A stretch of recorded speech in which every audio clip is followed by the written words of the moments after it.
السلام عليكم ورحمة الله وبركاته. أعوذ بالله من الشيطان الرجيم. بسم الله الرحمن الرحيم. للرجال نصيب مما ترك الوالدان والأقربون وللنساء نصيب مما ترك الوالدان والأقربون مما قل منه أو كثر نصيبا مفروضا. صدق الله العلي العظيم. بسم الله الرحمن الرحيم. الصلاة والسلام على أشرف المخلوقين وعلى آله وصحبه أجمعين والحمد لله رب العالمين. أما بعد.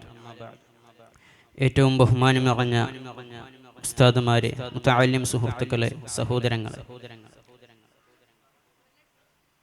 സൂറത്തുൻ നിസായിലെ 7ാമത്തെ ആയത്താണ് ഇവിടെ ഓതിയത്.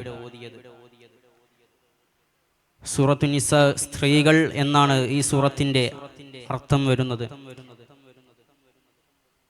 അതുകൊണ്ട് തന്നെ ഈ സൂറത്തിൽ ഏറ്റവും കൂടുതൽ പ്രതിപാദ്യ വിഷയമാകുന്നതും സ്ത്രീകളെക്കുറിച്ചും അവരുടെ അവകാശങ്ങൾ, അവരുടെ അനന്തരസ്വത്തിലുള്ള, പ്രത്യേകിച്ച് അവരുടെ അനന്തരസ്വത്തിലുള്ള അവകാശങ്ങളെക്കുറിച്ചും പിന്നെ യുദ്ധങ്ങളെക്കുറിച്ചും അങ്ങനെ തുടങ്ങി പല കാര്യങ്ങളും ഈ സൂറത്തിൽ പ്രതിപാദിക്കുന്നുണ്ടെങ്കിലും ഇതിൽ പ്രധാനമായും പറയുന്നത് സ്ത്രീകളെ കുറിച്ചാണ്. അതുകൊണ്ടാണ് ഈ സൂറത്തിന് സൂറത്തുൻ നിസാ എന്ന് പേര് വരാൻ കാരണം.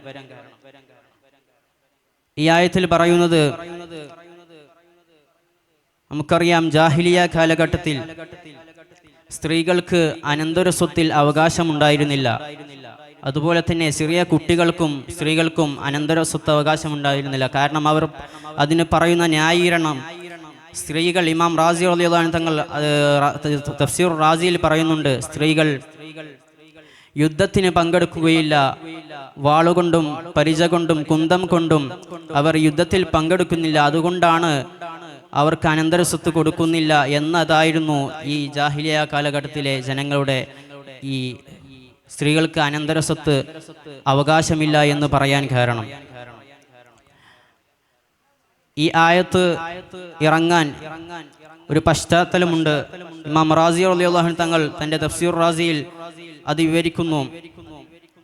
ഇബ്നു അബ്ബാസ് റളിയല്ലാഹു അൻഹു തങ്ങൾ പറയുകയാണ്, ഔസ് ബിൻ സാബിത്ത് റളിയല്ലാഹു അൻഹു തങ്ങൾ, അദ്ദേഹം സ്വഹാബിയായിരുന്നു.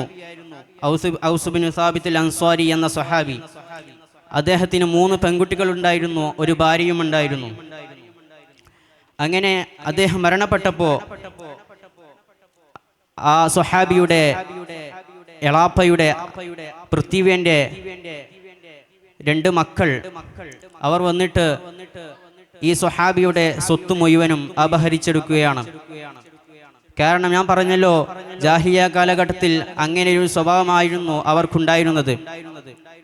അങ്ങനെ അവരുടെ പേര് സുവൈദ്, അർഫജ എന്ന 2 പൃഥ്വിന്റെ 2 മക്കൾ, അവരുടെ പേരും ഈ സ്വത്തെടുക്കുകയും ഇത് കണ്ട അദ്ദേഹത്തിന്റെ ആ സ്വഹാബിയുടെ ഭാര്യ ഹബീബായ മുത്തുനബി സ്വല്ലല്ലാഹു അലൈഹി വസല്ലമ തങ്ങളുടെ ഹളറത്തിലേക്ക് പോവുകയും ഈ കാര്യം പരാതി ബോധിപ്പിക്കുകയും ചെയ്യുകയാണ്.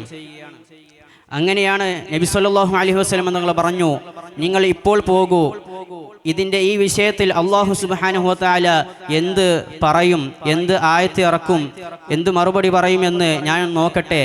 അങ്ങനെ അല്പസമയം കഴിഞ്ഞ് ഈ ആയത്ത് ഇറങ്ങുകയാണ്. ലിന്നിസാഇ നസീബും മിമ്മാ തറക്കൽ വാലിദാനി വൽ അഖറബൂൻ എന്ന് തുടങ്ങുന്ന നേരത്തെ ഓതപ്പെട്ട ആയത്ത് അതങ്ങി ഇറങ്ങി. അങ്ങനെ ഈ 2 പൃഥ്വിന്മാരുടെ മക്കളെ വിളിച്ച് നബി സല്ലല്ലാഹു അലൈഹി വസല്ലമ തങ്ങൾ വിളിച്ച് ആ പെൺമക്കൾക്കും ഭാര്യയ്ക്കും ആ സ്വത്ത് വിഹിതം വെക്കാൻ കൽപ്പിക്കുകയാണ്. എന്താണ് ഈ ആയത്തിൽ പറയുന്നത്? ലിരിജാലി നസീബും മിമ്മാ തറക്കൽ വാലിദാനി വൽ അഖറബൂൻ. മാതാപിതാക്കളും അടുത്ത കുടുംബക്കാരുമായ മരിച്ചവരായ ആളുകൾ അവർ ഉപേക്ഷിച്ചിട്ട് പോയ സ്വത്ത്, അതിന് പറയുന്ന പേരാണല്ലോ അനന്തര സ്വത്ത് എന്നത്. ആ അനന്തര സ്വത്തിൽ പുരുഷന്മാർക്ക് അവകാശമുണ്ട്. വലിന്നിസാഇ നസ്വൈബും മിമ്മാ തറക്കൽ വാലിദാനി വൽ അഖറബൂൻ. അതുപോലെ തന്നെ സ്ത്രീകൾക്കും ആ അനന്തര സ്വത്തിൽ അടുത്ത കുടുംബക്കാരും അതുപോലെ തന്നെ മാതാപിതാക്കളും ഉപേക്ഷിച്ചിട്ട് പോയ സ്വത്തിൽ അനന്തരാവകാശമുണ്ട് എന്ന് ഖുർആൻ പറയുകയാണ്, ഈ ആയത്തിൽ പറയുകയാണ്. മിമ്മാ ഖല്ല മിൻഹു ഔ കസുർ, അത് കൂടിയതാവട്ടെ കുറഞ്ഞതാവട്ടെ. ഈ ആയത്തിൽ പറയുന്നതോ നമ്മൾ നേരത്തെ പറഞ്ഞു മിമ്മാ തറക്കൽ വാലിദാനി വൽ അഖറബൂൻ, വീണ്ടും പറയുന്നു വലിന്നിസാഇ മിമ്മാ തറക്കൽ വാലിദാനി വൽ അഖറബൂൻ. ഇവിടെ ഖുർആനിൽ